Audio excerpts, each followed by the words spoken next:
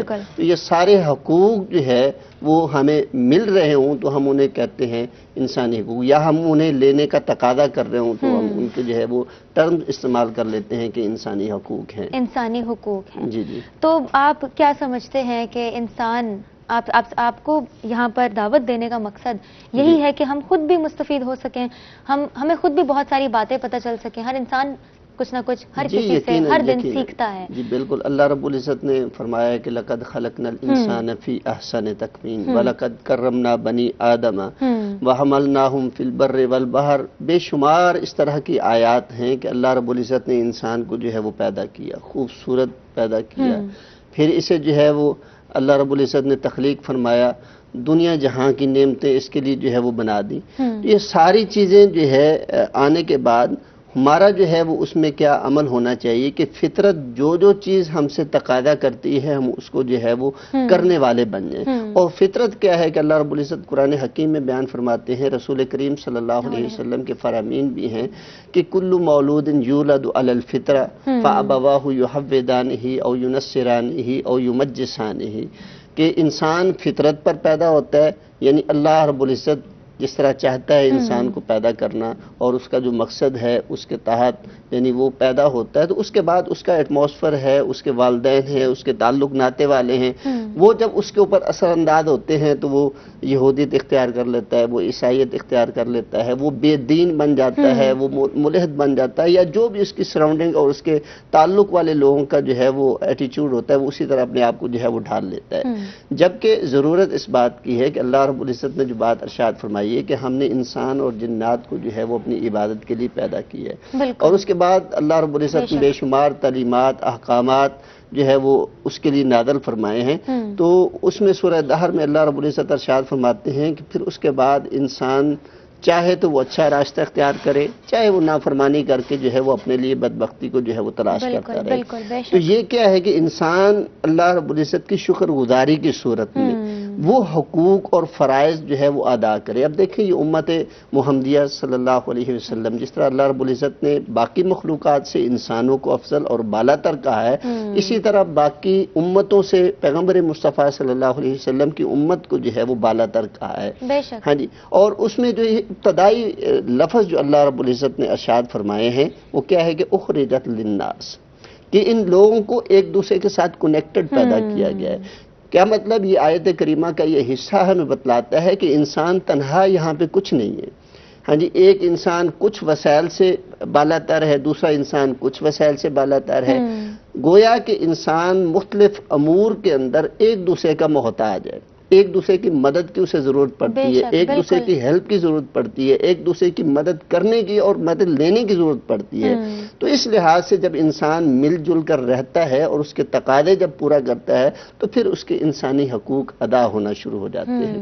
اور پھر پیغمبر مصطفیٰ صلی اللہ علیہ وسلم کی ایک روایت ہے کہ تمام امتوں کے اندر ایک بات ترکہ رہی ہے، کیا کہ لوگ دوسروں کے حقوق ادا کریں گے، اگر وہ حقوق ادا کرنے سے قاصر رہتے ہیں تو ان کو کل قیامت کے دن ان کے حقوق ادا کرنا ہوں گے، اور اس وقت لینے دینے کو کچھ نہیں ہوگا، پھر ان کے اعمال سے ان کی کٹوتی ہوگی، یا جن کے حقوق غصب کیے گئے ہیں ان کے گناہوں کا بوجھ اس کے اوپر جو ہے وہ لادا جائے گا۔ تو اس لحاظ سے جب ہم دیکھتے ہیں انسانی حقوق کی بات کرتے ہوئے مسلمان ہونے کے ناطے سے اور مسلمان نہ ہونے کے ناطے سے، اب ان کے نزدیک اگر دیکھا جائے انسانی حقوق کو تو وہ مفادات کی بھینٹ چڑھتے ہوئے نظر آتے ہیں، کہ وہ ان کے سامنے کچھ مفادات ہوتے ہیں، ان مفادات کو پائے تکمیل تک پہنچانے کے لیے وہ کچھ چیزیں امپلیمنٹ کرتے ہیں اور کچھ دوسروں سے کرواتے ہیں، جبکہ مسلمانوں کے ہاں جو تصور ہے وہ فکر آخرت کے ساتھ ریلیٹ کر دیا گیا ہے کہ اگر آپ حقوق کی بجا آوری کرو گے تو اس کا صلہ نہ صرف دنیا میں تمہیں ملنے والا ہے بلکہ آخرت میں اس کا جو ہے وہ صلہ ملنے والا ہے، اور اگر تم حقوق کے پاسدار نہیں بنو گے تو اس کا خمیازہ دنیا میں بھگتنا پڑ سکتا ہے اور آخرت میں تو لا محالہ بھگتنا پڑے گا۔ جہاں ہم انسانی حقوق کی بات کر رہے ہیں وہاں پر ہم فرائض کی بھی بات کریں گے، اور اس پر بھی ہم بات کریں گے کہ کیا انسان نے انسانی حقوق بھلا دیے ہیں؟ اس پر ہم آئیں گے، پروفیسر صاحب سے بات کریں گے۔ پروفیسر ڈاکٹر اکرم حریری صاحب ہمارے ساتھ موجود، ان سے ہم بات کریں گے، تفصیل سے بات کریں گے۔ احسن علی جنجوعہ ہمارے ساتھ موجود ہیں اور نعت بھی سننی ہے، منقبت بھی سننی ہے، کیا سنانا چاہیں گے، کیا کہنا چاہیں گے؟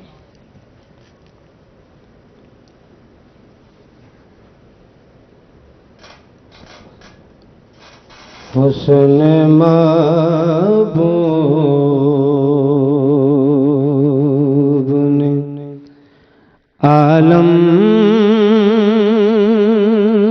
کو سجا رکھا ہے،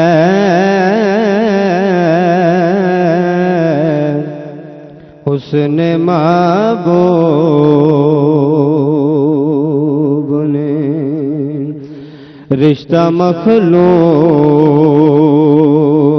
کا خالق سے ملا رکھا ہے، حسن محبوب نے چاند تارے ہیں جبھی نور نظر کو دیتے، چاند تارے ہیں جبھی نور نظر کو دیتے، ان کی نالین کا سرما جو لگا رکھا ہے، رشتہ مخلوق کا پھول میں چاند میں تاروں میں تبسم ان کا، ان کے جلووں کے سوا دنیا میں کیا رکھا ہے، رشتہ مخلوق کا جن کے ٹکڑوں پہ جہاں پلتا ہے سارا سائم، جن کے ٹکڑوں پہ جہاں پلتا ہے سارا سائم، ان کی سرکار میں دامن کو بچھا رکھا ہے، رشتہ مخلوق کا خالق سے ملا رکھا ہے، حسن محبوب نے۔ جزاک اللہ۔ ہم بات کر رہے ہیں انسانی حقوق کے حوالے سے، اور نعت سننے سے پہلے میں بات کر رہی تھی کہ انسانی حقوق کے ساتھ ساتھ فرائض، جی یہ کتنا ضروری ہے؟ اچھا، حقوق اور فرائض ایک ہی چیز ہے۔ ہم جو فرق کر لیتے ہیں نا کہ حقوق کچھ اور چیز ہے، فرائض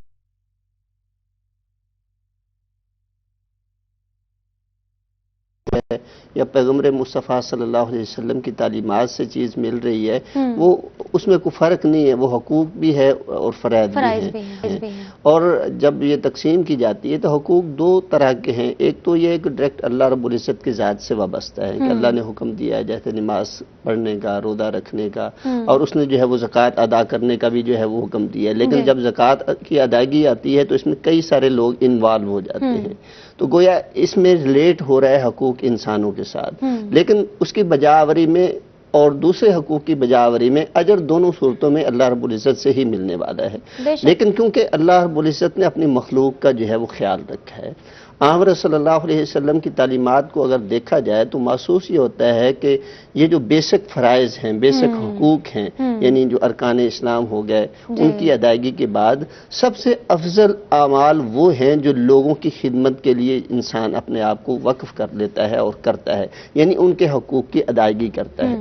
اور دوسری بات آن صلی اللہ علیہ وسلم کے فرامین سے ملتی ہے کہ حضور علیہ السلام نے ایک مرتبہ جو ہے وہ صحابہ کرام کو مخاطب کر کے فرمایا کہ لوگوں جانتے ہو کہ غریب کون ہے، یعنی عربی میں لفظ مفلس بولا گیا کہ مفلس کون، تو جس طرح کہ ہم سے اگر کوئی پوچھے تو ہم بھی یہی بتائیں گے کہ جس کے پاس روپیہ پیسہ نہ ہو، کھانے پینے کے لیے کچھ نہ ہو، تو صحابہ کرام رضوان اللہ علیہم اجمعین نے بھی یہی بات کہی کہ من لا درہم لہ ولا دینار لہ، کہ جس کے پاس درہم و دینار نہ ہو، آپ نے فرمایا نہیں، وہ اصل میں مفلس انسان ہے جو نماز روزے کے ساتھ حقوق فرائض کی ادائیگی کے ساتھ آتا ہے، لیکن کل قیامت کے دن جب اس کو نامہ اعمال دے دیا جاتا ہے، ایک ادھر سے کھڑا ہوتا ہے، ایک ادھر سے کھڑا ہوتا ہے، ایک ادھر سے ایک ادھر سے، اور وہ تقاضا کیا کرتے ہیں، ایک کہتا ہے کہ مجھے اس نے گالی دی ہوگی، ایک کہتا ہے کہ اس نے میرا فلاں مال غصب کیا تھا، ایک کہتا ہے کہ مجھ پہ اوپر زیادتی کی تھی، کہتا ہے کہ اس وقت وہ جو ہے وہ خالی ہو جائے اعمال صالح سے، پھر دینے کے لیے انسان کے پاس کچھ نہیں ہوگا، جیسے میں پہلے بھی عرض کر رہا تھا، پھر اس کے اعمال جو نیکیاں ہوں گی اس سے اس کو جو ہے وہ دیا جائے گا، اور جب وہ ختم ہو جائے گا تو جن کے اوپر زیادتی کی ہوگی، جن کے حق نہیں ادا کیے ہوں گے، ان کا بوجھ پھر ان کے اوپر لاد دیا جائے گا۔ تو حقیقی معنوں میں وہ ہے وہی انسان مفلس کہ جس کے پاس کل قیامت کے دن اثاثہ جو ہے وہ خالی ہو جائے۔ اس لیے میں کہتا ہوں کہ حقوق انسانی کی جب بات ہوتی ہے تو اس سلسلے میں اسلام کا جو تصور ہے وہ سب سے بالا تر ہے اور جامع ہے، جامع تصور پیش کرتا ہے کہ آپ جو بھی کسی کے ساتھ بھلائی کرتے ہو اس کا ریوارڈ دنیا میں تو ملنا ہے، سو ملنا ہے، ہو سکتا ہے دنیا میں نہ بھی ملے، لیکن آخرت میں اللہ اس کا ریوارڈ بہت زیادہ دینے والا ہے، یہاں تک کہ ایک مسکراہٹ کا بدلہ بھی اللہ رب العزت کل قیامت کے دن مسکراہٹ سے اچھی جو ہے وہ مسکراہٹ کی صورت میں، خوشی کی صورت میں اسے ملنے والا ہے۔ دنیا میں اگر ایک وقت کا کھانا کسی کو کھلا رہا ہے تو اس کے بدلے میں اسے کل قیامت کے دن بھلا ہونے والا ہے۔ دنیا میں رہتے ہوئے کسی کے کام میں سہولت کار بن رہا ہے تو کل قیامت کے دن اللہ اس کے لیے سہولت پیدا کرے گا۔ دنیا میں رہتے ہوئے کسی کی پردہ پوشی کر رہا ہے، اللہ قیامت کے دن اس کے گناہوں کی پردہ پوشی کر رہا ہے۔ کتنا بڑا ایک ریوارڈ ہے۔ تو یہ ایک سلسلہ ہے حقوق انسانی ادا کرنے کا، اور اگر انسان حقوق انسانی کی ادائیگی میں سہل رویہ اختیار کرتا ہے، غفلت والا رویہ اختیار کرتا ہے، تو پھر اس کے نماز ادا کرنا، اس کے روزے رکھنا، رات بھر تہجد کی نمازیں ادا کرنا، وہ شاید اسے جو ہے وہ فائدہ نہ دے سکے۔ اگر دے گا بھی صحیح تو وہ لٹ جائے گا، یعنی اس کا ایسا وہ خزانہ جمع ہو رہا ہے جو کسی بھی وقت لٹ سکتا ہے، اس کا ضائع ہو سکتا ہے۔ اس لیے ہمیں جو اللہ رب العزت نے اور جو پیارے پیغمبر صلی اللہ علیہ وسلم نے حقوق ہمارے اوپر انسان ہونے کے ناطے سے عائد کیے ہیں، ہمیں ان کی ادائیگی میں جو ہے نا بہت پیش رفت کرنی چاہیے۔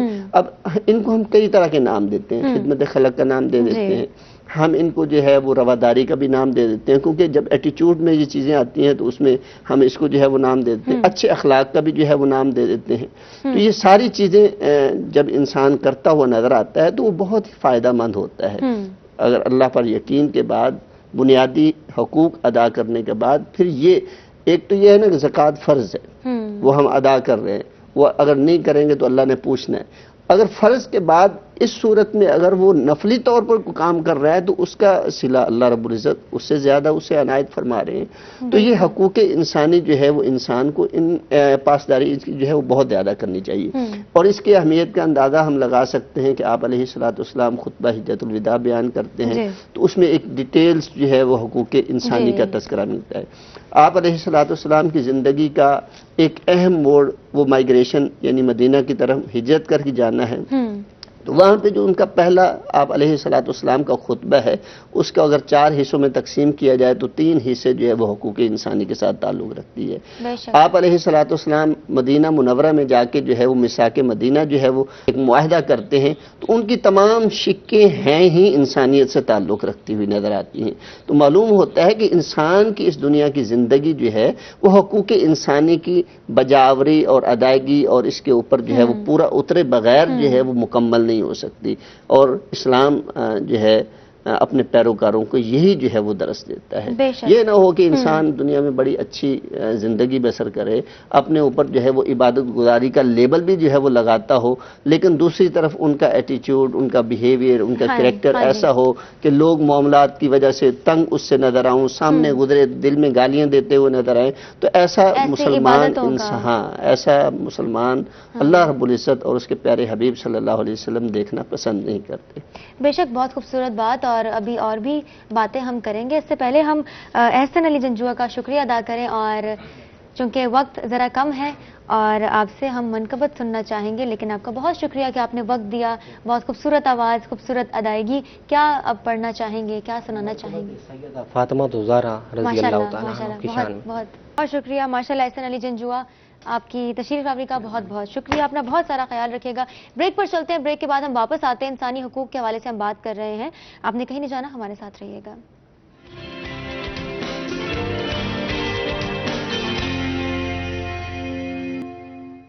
ویلکم بیک جی. آپ دیکھ رہے ہیں روہی ایٹ 10. جمعہ مبارک. ایک دفعہ پھر سے آپ تمام دیکھنے والوں کو، سننے والوں کو. بات ہو رہی ہے انسانی حقوق کے حوالے سے پروفیسر ڈاکٹر اکرم حریری صاحب سے، اور حقوق و فرائض کی بات ہو رہی ہے. بہت کچھ جاننے کو، بہت کچھ سیکھنے کو مل رہا ہے. اور اس وقت ہمیں جوائن کیا ہے غلام محی الدین صاحب نے. السلام علیکم، کیسے ہیں آپ؟ وعلیکم السلام. مشہور و معروف نعت خواں، اگر میں کہوں گی تو یہ غلط نہیں ہوگا. طبیعت صحت ٹھیک ہے آپ کی؟ اللہ کا شکر. آپ بہت شکریہ، آپ نے وقت نکالا اور ہمارے ساتھ اس وقت آپ موجود ہیں. طبیعت صحت ٹھیک ہے نا؟ بالکل ایزی ہے نا آپ میرے ساتھ؟ کوئی پریشانی، کوئی مسئلہ؟ چلے ٹھیک ہے. اور جمعہ مبارک ایک دفعہ پھر سے. انسانی حقوق کے حوالے سے ان ڈیپتھ اور ان ڈیٹیل ہماری ڈسکشن چل رہی ہے. جی اس کے حوالے سے اگر دیکھا جائے تو حضور علیہ الصلوۃ والسلام کی دو چیزیں بڑی اہم ہیں. ایک تو مدینہ منورہ آمد کے بعد میثاق مدینہ ہے، اور دوسرا حجۃ الوداع ہے. حجۃ الوداع کے حوالے سے ہم دیکھتے ہیں تو ہمیں معلوم یہ ہوتا ہے کہ حضور علیہ الصلوۃ والسلام کی پوری زندگی کا وہ خلاصہ ہے. آپ علیہ الصلوۃ والسلام نے دین تکمیل کے بارے میں اعلان فرمایا. قرآن کریم کی آخری آیت کریمہ جو ہے وہ نازل ہوئی. وہاں پہ آپ علیہ الصلوۃ والسلام نے یہ بھی فرمایا کہ قرآن و سنت کی اتباع کرتے رہو گے تو کوئی آپ کو گمراہ جو ہے وہ نہیں کر سکے گا. اور اس کے بعد انسانیت کے حوالے سے ایک مکمل جو ہے وہ منشور پیش فرمایا، جس میں اس میں ہر طرح کی جو ہے وہ اس کے حقوق جو ہے وہ انسان کے بیان کر دیے گئے. اللہ رب العزت جو ہے وہ کن سے محبت رکھتا ہے، ہاں جی، تقوی کے لحاظ سے جو سب سے بڑا ہے. یہ ذات برادریاں یہ صرف تعارف ہیں، اور اس کے حوالے سے اس کے علاوہ جو ہے وہ کچھ نہیں. گورے کو کالے پر، کالے کو گورے پر جو ہے وہ کوئی تقویت نہیں، سوائے اس کے کہ ایک انسان اللہ سے جو ہے وہ کس قدر جو ہے وہ ڈرنے والا ہے. اسی طرح جو ہے وہ تذکرہ ملتا ہے کہ آپ جو ہے وہ جان و مال کا جو ہے وہ تحفظ جو ہے وہ بھی ایک بڑا حق ہے انسان کا، کہ اگر کسی جگہ انسان زندگی بسر کر رہا ہے تو اسے بنیادی حقوق کی محرومی تو ہو ہی ہو، ساتھ اس کو اس کی جان کا بھی ڈر ہو، اور اس کے مال کے اچک جانے کا بھی جو ہے وہ ہر وقت خطرہ لگا رہے. تو یہ بھی جو ہے وہ انتہائی وہ انسانی غیر انسانی جو ہے وہ حرکات میں سے ہے، یا افعال میں سے ہے، یا اس کے ماحول میں سے ہے. تو اس لیے اسلام نے جو ہے اس کی جان کا بھی تحفظ پیش کیا ہے، اور اس کے مال کا بھی جو ہے وہ تحفظ کا ایک نظریہ جو ہے وہ پیش فرمایا ہے.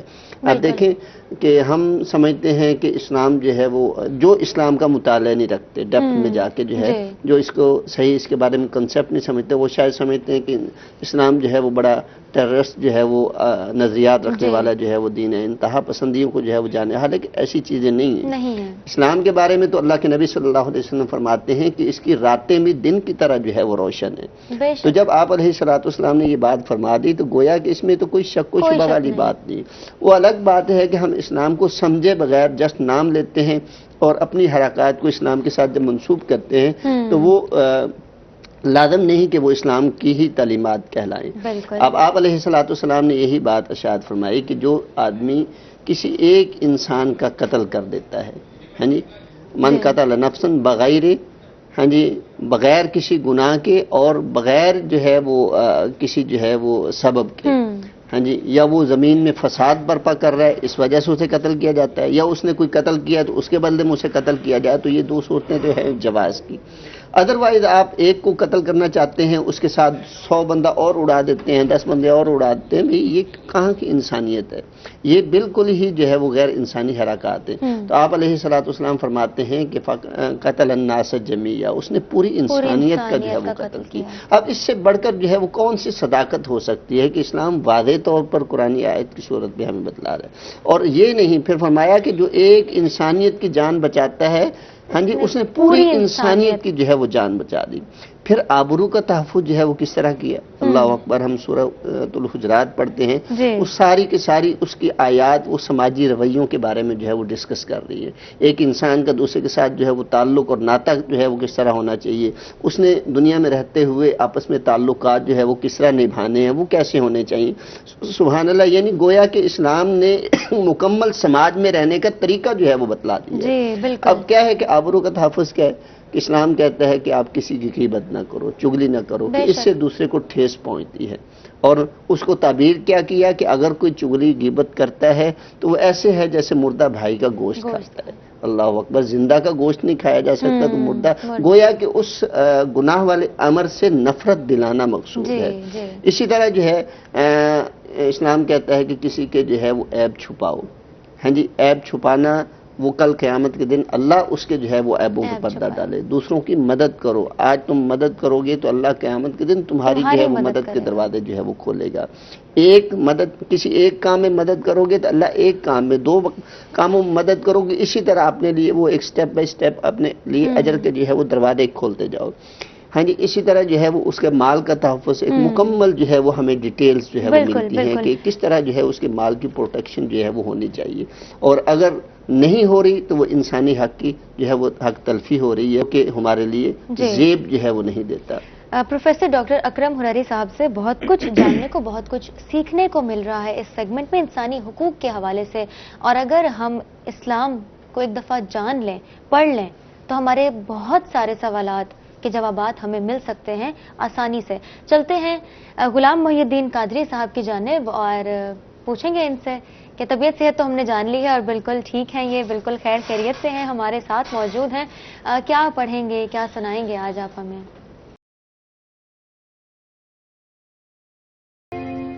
ویلکم بیک جی، ایک دفعہ پھر سے آپ کو خوش آمدید کہتے ہیں۔ روہی ایٹ 10 میں ابھی کا جو سیگمنٹ چل رہا ہے، بہت ہی خوبصورت نعتیہ کلام پیش کیا غلام محی الدین قادری صاحب نے۔ خوبصورت آواز، خوبصورت ادائیگی اور خوبصورت کلام، ماشاءاللہ ماشاءاللہ، جتنی تعریف کی جائے کم ہے۔ بڑھتے ہیں واپس ہم اپنی ڈسکشن کی جانب۔ انسانی حقوق کے حوالے سے بات ہو رہی تھی اور پلیز ڈاکٹر صاحب بات کو کنٹینیو کیجیے گا۔ میثاق مدینہ کا آپ ذکر کر رہے تھے۔ ہاں جی، بات ہم کر رہے تھے کہ اللہ رب العزت نے آبرو کا بھی جو ہے وہ تحفظ فرمایا ہے۔ سائیکالوجی تو آج کہہ رہی ہے نا کہ اسپیس ڈسٹینس ہونا چاہیے، ہاں جی، اس میں جو ہے وہ ہر ایک کو جو ہے اس کی لیمٹ ہو رہی ہے، اور وہ کہہ رہی ہے کہ اتنے فٹ ہو، اتنے فٹ۔ دیکھو اسلام نے جو ہے وہ آج سے 1400 سال پہلے اس چیز کے بارے میں ایک تصور دے دیا کہ آپ کسی کے گھر میں جاتے ہیں تو نوک کر کے جائیں، گھر والوں کو سلام کریں، یہاں تک کہ گھر کے جو افراد ہیں ان کو بھی گھر کے دیگر افراد کے جو کمرے ہیں ان کے کمروں میں داخل ہونے کے بھی آداب اسلام نے جو ہے وہ سکھا دی۔ یعنی ہر ایک کی پرائیویسی کو اسلام نے جو ہے وہ باقاعدہ اس کی وسعت دی ہے، اس کی اجازت دی ہے، اس کی پرمیشن دی ہے۔ ہاں جی، کوئی ایک دوسرے کے معاملات میں جو ہے وہ انٹرفیئر جو ہے وہ کرتا ہوا نظر آئے، خواہ مخواہ جو ہے اس کی بھی جو ہے وہ ہمیں کوئی اجازت نہیں۔ پھر وہی حجت الوداع کا جو ہے وہ آ جاتا ہے کہ آپ علیہ الصلوۃ والسلام نے وہاں عورتوں کے حقوق کا جو ہے وہ تذکرہ کیا، ہاں جی، اس سے قبل جو ہے، اور وہاں پہ بھی یتامہ مساکین کے حقوق کا جو ہے وہ تذکرہ ملتا ہے۔ آپ علیہ الصلوۃ والسلام کی جو قبل از نبوت ہے وہ اس چیز کی جو ہے وہ شاہد ہے۔ آپ علیہ الصلوۃ والسلام ہجرت کر کے جاتے ہیں تو آپ کا جو ابتدائی مختصر خطبہ ہے اس کے اندر جو 3 حصے وہ حقوق العباد سے جو ہے وہ ریلیٹ کر رہے ہیں۔ آپ علیہ الصلوۃ والسلام کا جو ہے وہ الگ سے مسلمان ہونے کے ناطے سے جو ایک دوسرے پر حقوق ہیں ان کا جو ہے وہ تذکرہ فرما رہے ہیں۔ تو معلوم کیا ہوتا ہے کہ اسلام تو ہے ہی حقوق العباد کی ادائیگی کا نام، انسانی حقوق کی ادائیگی کا۔ اسلام بنیادی طور پر جو ہے معاشرے کو خوبصورت بنانا چاہتا ہے، اور سورۃ الحجرات جو ہے اس بات کی شاہد ہے۔ اور سب سے بڑی شاہد اس بات کی یہ ہے کہ آپ علیہ الصلوۃ والسلام مدینہ منورہ میں آتے ہیں تو آ کر جب جائزہ لیا اور پتہ چلتا ہے کہ وہاں پہ جو ہے وہ یہود قبائل آباد ہیں، اوس اور خزرج جو ہے وہ دوسرے ان کی پرانی جو ہے وہ آبادی ہے، اور ساروں کے درمیان کوئی نہ کوئی مخاصمت ہے، اور وہ بنو نذیر، بنو قینقاع، بنو قریظہ، ان کے افراد جو ہے وہاں کی ہر طرح کی جو اس وقت کمیٹیاں تھیں جس بھی شکل میں تھیں، اور اس پر جو ہے وہ چھائے ہوئے تھے، معیشت جو بھی جتنی تھی ان کا اوپر جو ہے وہ ہولڈ تھا، لڑائی جھگڑے تھے آپس میں۔ تو آپ علیہ الصلوۃ والسلام نے وہاں پہ جو 2 سٹیپ لیے، ان میں دوسرا سٹیپ یہی تھا میثاق مدینہ والا، مسجد نبی بنائی اور اس کے بعد جو ہے مواخات قائم کی، اور اس میں جو ہے وہ باقاعدہ جو ہجرت کر کے آنے والے تھے ان کو ایک مقام ملا کہ وہ اب غیر نہیں رہے بلکہ وہ اپنے بن گئے، بھائی بن گئے۔ اور دوسرا سٹیپ جو ہے وہ یہ لیا کہ آپ علیہ الصلوۃ والسلام نے میثاق مدینہ قائم کیا، اور اس کی جو ہے وہ 2 شقیں ہیں۔ ایک تو یہ ہے کہ آپ علیہ الصلوۃ والسلام نے جو وہاں کی مدینہ کی آبادی ہے ان کے ساتھ جو ہے وہ مہاجرین کو جو ہے وہ ساتھ جوڑا ہے، اس میں باقاعدہ جو ہجرت کر کے آنے والے تھے ان کو ایک قبیلے کی حیثیت تھی، یہ بھی اسی طرح جو ہے آپس میں بھائی بھائی بنا دیا، ہاں جی۔ اور مسلمان جتنے بھی تھے ان کو رضاکار کے طور پر کہا کہ یہ فوجی خدمات جب بھی ہوں گی یہ سارے دینے کے لیے جو ہے وہ تیار ہوں گے، اس طرح کے شکات۔ اور دوسرا جو ہے وہ اہم ترین جو ہے وہ پہلو، اور اس میں بھی آپ علیہ الصلوۃ والسلام بالا تر شخصیت ہوں گی کہ اگر کوئی فیصلہ سازی کی نوبت آتی ہے تو آپ علیہ الصلوۃ والسلام ہی فائنل اتھارٹی تصور ہوں گے۔ اور اس کے بعد جو ہے وہ یہود کے جو 3 قبائل تھے ان کے ساتھ جو ہے وہ باہمی جو ہے وہ ایگریمنٹ ہوتا ہے، اور اس میں دیکھیں مزے کی بات جس پہ آج ہمارا نوجوان نبی علیہ الصلوۃ والسلام سے محبت رکھتے ہوئے مشتعل ہو جاتا ہے، آپ علیہ الصلوۃ والسلام کی سیرت کے اس پہلو کو جو ہے وہ دیکھنا مناسب نہیں سمجھتا کہ رسول کریم صلی اللہ علیہ وسلم نے ان کے ساتھ ایگریمنٹ کیا اور ان کو پہلے نمبر پر یہ پرمیشن دی کہ آپ اپنی مذہبی آزادی کے ساتھ جو ہے یہاں پہ رہ سکتے ہیں، کہ رسول کریم صلی اللہ علیہ وسلم اس معاشرے میں زندہ ہیں، اور اس کے باوجود اہل کتاب ہیں وہ اپنے مذہبی عقائد کے ساتھ جو ہے وہاں پہ اپنی زندگی بسر کر سکتے ہیں۔ تو ہمیں بھی سمجھنا چاہیے کہ ایک جو آزادی اللہ رب العزت نے عطا فرمائی ہے اور فطرت کے مطابق آزادی ہے، وہ جب اللہ کے رسول اس کو تسلیم کر رہے ہیں اور اللہ رب العزت کی جو ہے وہ وحی قرآن اس وقت نازل ہو رہا ہے، وہ اس وقت تائید کر رہا ہے، تو ہمیں بھی اسے تسلیم جو ہے وہ کرنا چاہیے، بالکل کرنا چاہیے۔ پھر ان کو جو ہے وہ باقی ایگریمنٹ کی جو ہے وہ شقیں ہیں وہ ساتھ ساتھ جو ہے وہ ریلیٹ ہوتی ہیں کہ آپ علیہ الصلوۃ والسلام کو وہ حاکم تسلیم کریں گے، فیصلہ سازی کی قوت میں آپ علیہ الصلوۃ والسلام فائنل اتھارٹی ہوں گے، مکہ سے یا کوئی بھی مخالف حملہ آور ہوتا ہے تو وہ اگر مخالف یہودیوں کا ہے یا مدینہ والے کسی ایک گروہ کا ہے تو مسلمان ان کا ساتھ دیں گے، مسلمانوں کے خلاف کوئی حملہ آور ہوتا ہے تو وہ ہمارا ساتھ دیں گے، یعنی سارے مل کر جو ہے وہ دفاع کو مضبوط بنائیں گے۔ یہاں سے ہمیں حب الوطنی کا جو ہے وہ اشارہ ملتا ہے کہ ہمیں عقائد کے بعد، نظریات کے بعد، مذہب کے بعد سب سے پہلے جو ہے وہ اپنی جو رہائش گاہ ہے، ہمارا جو علاقہ ہے، ہمارا جو وطن ہے، اس کے تحفظ کے لیے ہمیں کوئی بھی جو ہے وہ کسر پیچھے جو ہے وہ نہیں چھوڑنی چاہیے۔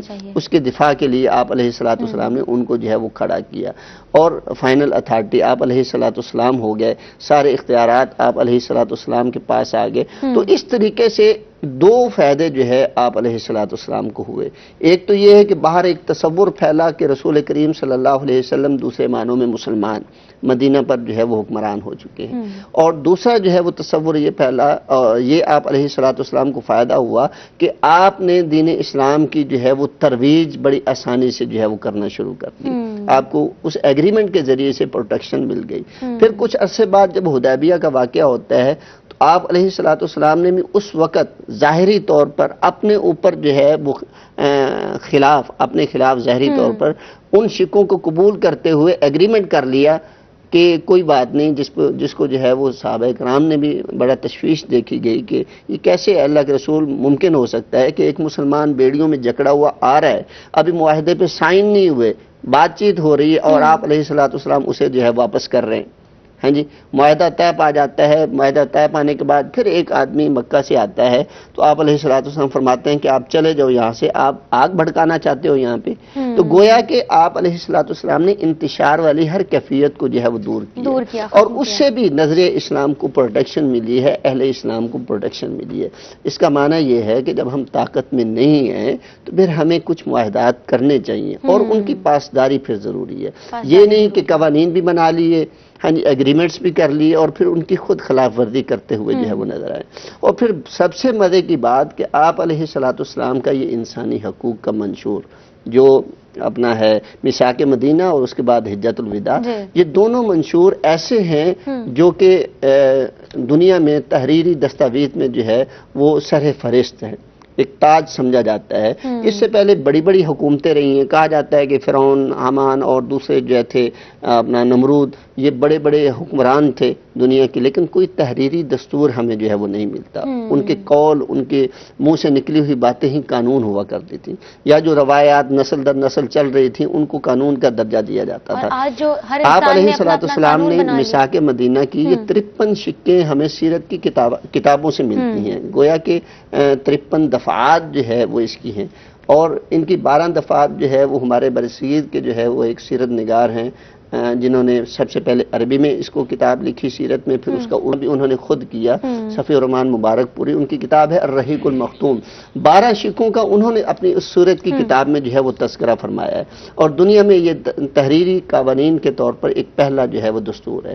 اب بڑی بڑی جو ہے وہ آج جو حقوق انسانی کا نعرہ لگانے والے ہیں، ان کے ہاں تو 2015 میں جو ہے وہ جا کر قانون سازی جو ہے وہ تحریری شکل میں جو ہے وہ آتی ہے. کنگ جوہن کے دور میں جو ہے وہ میگنا کارٹا جس کو جو ہے وہ کہا جاتا ہے، اس دستور پہ جو ہے وہ سائن ہوتے ہیں، اور ان کا جو ہے اگر ڈفرینس دیکھا جائے تو 593 سال جو ہے وہ بعد کا جو ہے یہ واقعہ آتا ہے، اور 622 میں جو ہے وہ میثاق مدینہ جو ہے وہ طے پا رہا ہے. گویا کہ اسلام نے بہت پہلے جو ہے وہ انسانی حقوق کے بارے میں قانون سازی بھی کی، اس کے لیے ماحول بھی فراہم کیا اور اس پر عمل کر کے بھی جو ہے وہ دکھایا ہے. اب دیکھیں اس کا اثر، میں ایک بات مکمل کر کے اپنی جو ہے وہ ختم کرتا ہوں کہ اتنا اثر ہوا ہے کہ جب خلافت ختم ہو رہی ہوتی ہے اور ایک طرف حضرت علی رضی اللہ تعالیٰ عنہ، دوسری طرف امیر معاویہ رضی اللہ تعالیٰ عنہ ہیں، تو ان کا ایک معاہدہ جو ہے وہ چل رہا تھا روم کی کسی سلطنت بارڈر پہ. تو جب معاہدہ ختم ہونے والا تھا تو انہوں نے اپنی فوجیں بارڈر کے ساتھ لگانا شروع کر دی تاکہ جو ہے وہ جو ہی معاہدہ ختم ہوگا ہم کو پیش قدمی کریں گے. ایک صحابی رسول ہے، انہوں نے آگاہ کیا کہ کیا تم اللہ کے نبی صلی اللہ علیہ وسلم کی حدیث نہیں جانتے کہ جس قوم کے ساتھ معاہدہ ہو اس کو فوجی انداز سے ڈرایا نہیں جا سکتا. انہوں نے بات کو سمجھا اور فوراً اپنی فوجوں کو واپس بلا دیا. دیکھیں یہ ہمیں عمل ملتا ہے، آپ علیہ الصلوۃ والسلام نے اس کو عملی صورت میں ڈھال کر کے دکھایا، جس سے انسانیت جو ہے وہ اپنے عمل، اپنے نکھار اور حقوق کی ادائیگی کے اعتبار سے جو ہے وہ آگے پھلی پھولی اور پھیلی، اور دنیا کے کونے کونے میں جو ہے وہ پھیل گئی. بہت شکریہ، آپ سے بات کر کے بہت اچھا لگا، بہت کچھ جاننے کو، بہت کچھ سیکھنے کو ملا. آپ دونوں کا بہت بہت شکریہ. آخر میں ایک نعتیہ کلام ہم آپ سے ضرور سنیں گے کیونکہ پروگرام کا وقت جو ہے وہ ختم ہو گیا ہے، ہوا جاتا ہے. آپ سے ملاقات ہوگی کل انشاءاللہ ٹھیک 10 بجے روہی ایٹ 10 میں میرے ساتھ. ہم اور آپ ساتھ ساتھ چلیں گے، بہت ساری اور باتیں کریں گے نئے ٹاپکس پہ اور نئے گیسٹ کے ساتھ. تو آپ نے ہمارے ساتھ رہنا ہے. تب تک مہاجبین عابد کو اجازت ہے. اپنا ڈھیر سارا خیال رکھیں. اللہ حافظ.